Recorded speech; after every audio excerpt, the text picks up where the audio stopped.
Michael Jackson 150 साल जीना चाहता था। किसी के साथ हाथ मिलाने से पहले दस्ताने पहनता था, लोगों के बीच में जाने से पहले मुंह पर मास्क लगाता था। उसकी देखरेख करने के लिए उसने अपने घर पर लगभग 12 डॉक्टर नियुक्त किए हुए थे, जो उसके सर के बाल से लेकर पांव के नाखून तक की जांच दिन प्रतिदिन किया करते थे। उसका खाना लेबोरेटरी में चेक होने के बाद उसे खिलाया जाता था।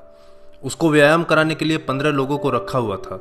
माइकल जैक्सन अश्वेत था। उसने 1987 में प्लास्टिक सर्जरी करवाकर अपनी त्वचा को गोरा बनवा लिया था। अपने काले माँ बाप और काले दोस्तों को भी उसने छोड़ दिया। गोरा होने के बाद उसने गोरे माँ बाप को किराए पर लिया और अपने दोस्त भी गोरे बनाए। शादी भी गोरी औरतों के साथ की। नवंबर 15 को माइकल ने अपनी नर्स डेबी रो से विवाह किया, जिसने प्रिंस माइकल जैक्सन जूनियर और पेरिस माइकल कैथरीन को जन्म दिया। वो 150 साल तक जीने के लक्ष्य को लेकर चल रहा था। हमेशा ऑक्सीजन वाले बेड पर सोता था। उसने अपने लिए अंगदान करने वाले डोनर भी तैयार कर रखे थे, जिन्हें वह खर्चा देता था ताकि समय आने पर उसे किडनी, फेफड़े, आंखें, किसी भी शरीर के अंग की जरूरत पड़े तो वह उनको आकर दे दें। उसको लगता था कि पैसे और अपने रसूख के बदौलत मौत को भी चकमा दे सकता है, लेकिन वह गलत साबित हुआ। 25 जून 2009 को उसके दिल की धड़कन रुकने लगी। उसके घर पर 12 डॉक्टर्स की मौजूदगी में हालत काबू में नहीं आई। सारे शहर के डॉक्टर उसके घर पर जमा हो गए, वह भी उसे नहीं बचा पाए। उसने 25 साल तक बिना डॉक्टर से पूछे कुछ नहीं खाया था। अंत समय में उसकी हालत बहुत खराब हो गई थी। 50 साल तक आते आते वह पतन के करीब पहुंच गया था और जून 25, 2009 को वह इस दुनिया से चला गया। जिसने अपने लिए 150 साल जीने के इंतजाम कर रखे थे, उसका इंतजाम धरा का धरा रह गया दोस्तों। जब उसकी बॉडी को पोस्टमार्टम हुआ तो डॉक्टर ने बताया कि उसका शरीर हड्डियों का ढांचा बन चुका था। उसका सिर गंजा था, उसकी पसलियां, कंधे, हड्डियां टूट चुके थे। उसके शरीर पर अनगिनत सुई के निशान थे। प्लास्टिक सर्जरी के कारण होने वाले दर्द से छुटकारा पाने के लिए एंटीबायोटिक वाले दर्जनों इंजेक्शन उसे दिन में लेने पड़ते थे। माइकल जैक्सन की अंतिम यात्रा को लगभग 2.5 अरब लोगों ने लाइव देखा था। यह अब तक की सबसे ज्यादा देखी जाने वाली लाइव ब्रॉडकास्ट है। माइकल जैक्सन की मृत्यु के दिन यानी 25 जून 2009 को 3:15 पर विकिपीडिया, ट्विटर और इंस्टा मैसेंजर सभी क्रैश हो गए थे।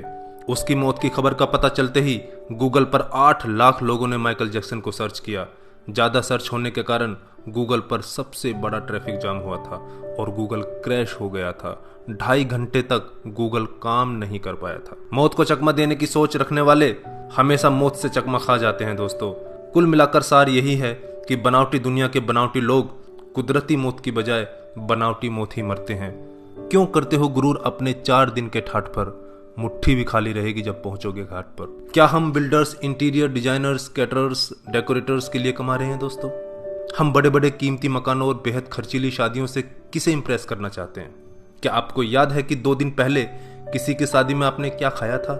जीवन के प्रारंभिक वर्षों में क्यों हम पशुओं की तरह काम करते रहते हैं और काम में जुटे रहते हैं? कितनी पीढ़ियों के खान पान और लालन पालन की व्यवस्था हम करना चाहते हैं?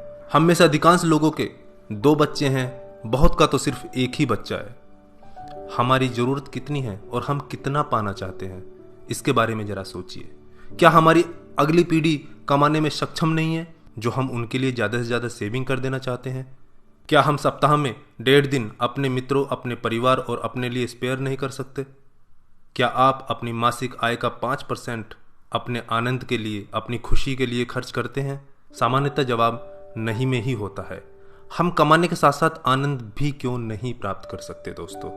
इससे पहले कि आप स्लिप डिस्क का शिकार हो जाएं, इससे पहले कि कोलेस्ट्रॉल आपके हार्ट को ब्लॉक कर दे, आनंद प्राप्ति के लिए समय निकालिए मेरे दोस्तों।